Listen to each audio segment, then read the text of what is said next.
Hello, I'm Riley Hooper, and this is Aaron Forde. So we're talking about some time that we spent in Miss Larson's class. This is a CDC SPED class located in Whitfield County at Eastside Elementary. So CDC room is a self-contained special education room. She works with a number of kids with different needs that range from very high need to more low need, that maybe these kids could be put back into a regular class setting. So we spent time in a specific week to help with the kids, to help with some segments of some of the lessons that she was working on, and Aaron is going to talk about that. So the lesson was based off careers, and some of the careers that came in to help with the kids were me as musician, Riley here as barista. We had a nurse that came in, police officer that came in a couple days, and those are just like some of the careers that we had, the options for the kids to choose from, to go see around and go to different stations. And yeah, those were the careers that we had. Yeah, a lot of these careers are things that we want the kids to be aware of. Like specifically, some of the kids may not be super geared towards doing, for example, very high. What's the word? A lot of the careers that the students will be pursuing end up being more service-oriented work. So that was the example with, being a barista. That's something that the students could actually, some of the students who have a lot more higher need could actually function a lot better in that situation than some of the others. Okay, so first and foremost, one of the things that I want to highlight, one of the questions here on the rubric that I'd like to talk about is how my faith impacted the service experience. I was immediately reminded of the verse that talks about the religion that, this is James 1:27, religion that God our Father accepts as pure and faultless is this, to look after orphans and widows in their distress. How I've always heard that this verse is to be interpreted is, at the time, orphans and widows were both the most lowest. They were at the very bottom of the totem pole in society, and Christians at the time were expected to take care of those social outcasts and people who are on the outside. And obviously today, in our community, there's just not a lot of times that there are places for kids with special needs. And so, part of us going to spend time with these kids and talk about ways that they could possibly succeed in terms of career, that is, trying to give them hope and give them some direction about where they could possibly go with their lives. And kind of, related back to the verse, taking care of those social outcasts, which, like I said, can be SPED kids in a lot of ways. And really meeting them in their environment, in their classroom, that is really geared towards their needs and kind of meeting them on their level. So, yeah, and for me, I think the biggest impact I had to these kids, and probably they took away from this, was because music is such a community thing, and it brings people together, regardless what background they have or what things they're going through. Music can always bring light to that. So I think when I brought music and drums and stuff for them to play on, it really brought joy to their life, no matter what they were going through that day or whatever. And I think that was super impactful to me, just to see it in the kids' faces, the enjoyment they got from seeing the drums or all these different musical instruments, and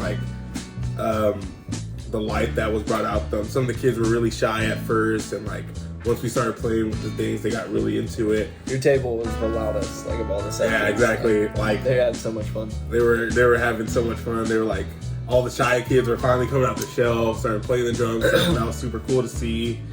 And I think they will remember this. Even Miss Larson talks about it to this day. They still remember us coming in and doing this career thing for them. So I think it really impacted their lives. It will really impact my life. I'll remember this forever. Seeing the smile on these kids' faces with music and just shining the light out with them and bringing it out of them. And yeah, that was super cool to see. Ms. Larson actually will tell us every now and then that,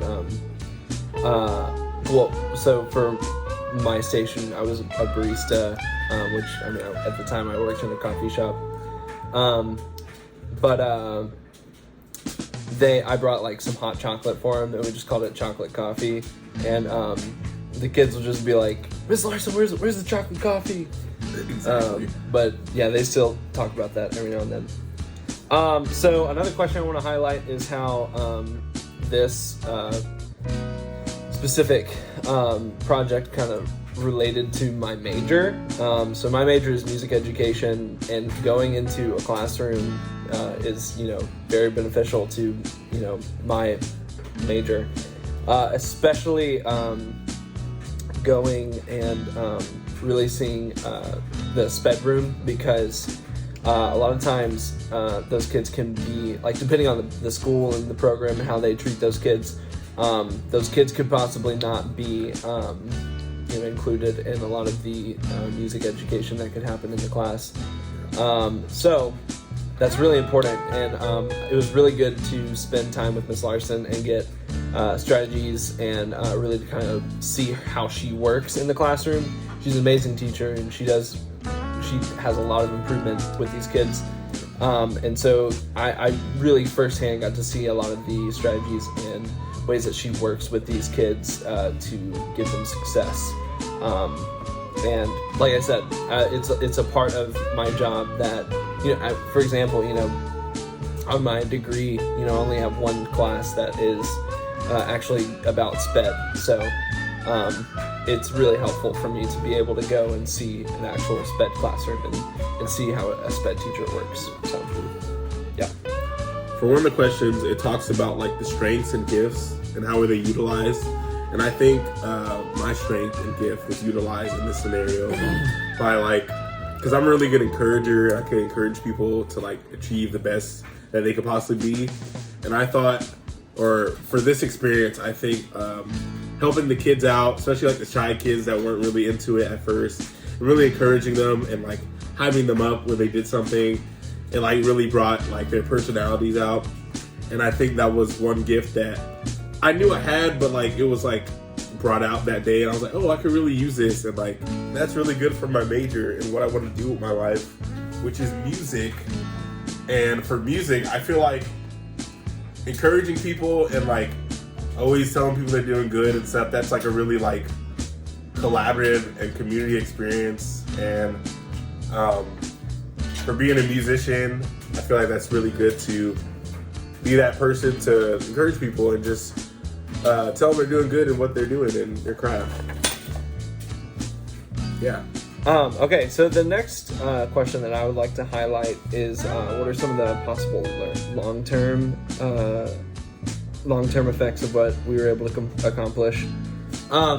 So I kind of talked about this a little bit already, but the kids aren't really going to get a lot of the same attention that some of the other classes are going to get. So one, we were able to show them, people care, people want to visit the class, people want to, teach these kids something, but also talking about, some specific ways that they can possibly have a career eventually in the future. We also showed them some specific community helpers, which that's actually part of their standards, is talking about community helpers, which would be a nurse, doctor, police officer. We had the police officer and the nurse there. So we actually had real instruction about what these kids were expected to learn in the class, and talk about, community helpers. And I mean, in my opinion, a barista is a community helper. A lot of these people can't make it without their coffee, just saying. And I think that is one way, like these kids are probably going to have lots of service jobs, eventually, because that's their skill set. So getting to give them maybe something they could do. They were really excited about that chocolate coffee, so who knows? I think I view myself in the community a little differently now, because I see the important role of teachers and how, especially teachers like with adolescent kids and like some kids with special needs, like how like important their role in their lives are, and like because these kids look up to these teachers like they're their own parents, and like I feel like my view like should be encouraging these teachers and like reaching out to them, seeing how I can help them, because like they're really important to these kids' lives. And I didn't realize this until like actually being in the classroom and helping out with Miss Larson. I'm like, dang, she's really like impacting these kids' lives. So following this project for me and how I view my role in the community, I think maybe personally I didn't have as much of a holistic view on how to offer services to kids with special needs.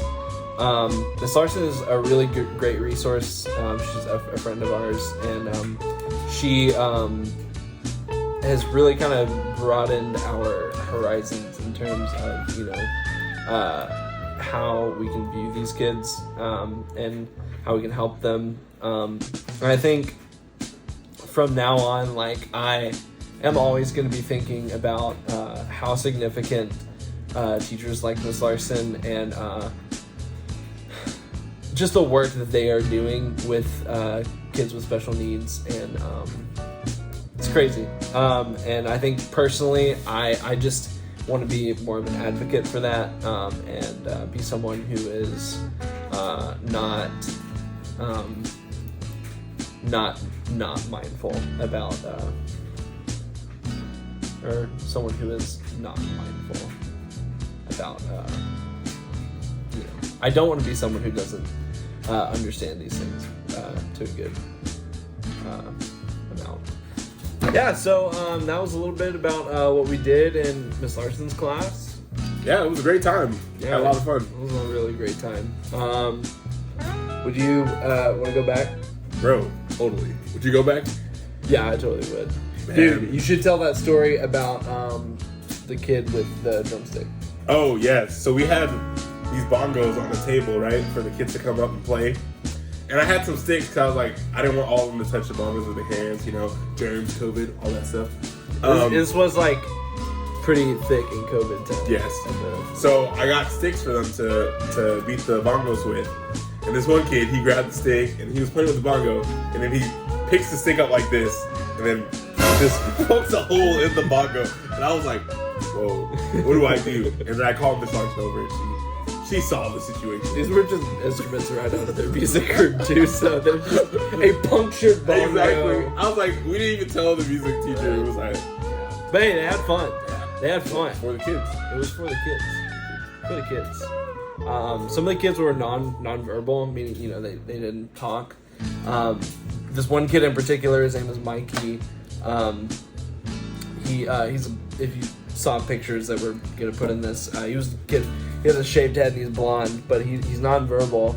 And whenever he got to my station with the hot chocolate, he takes the cup of hot chocolate and takes a drink, and his whole face like lit up, and one of his things is he just goes yeah, and he was like drinking, and he just was having so much fun. So they had a really great time. We had a great time. We'd love to go back.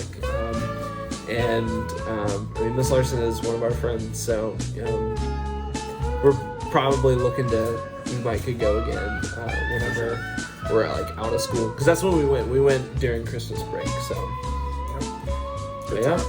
Good time. It was a good time. All right.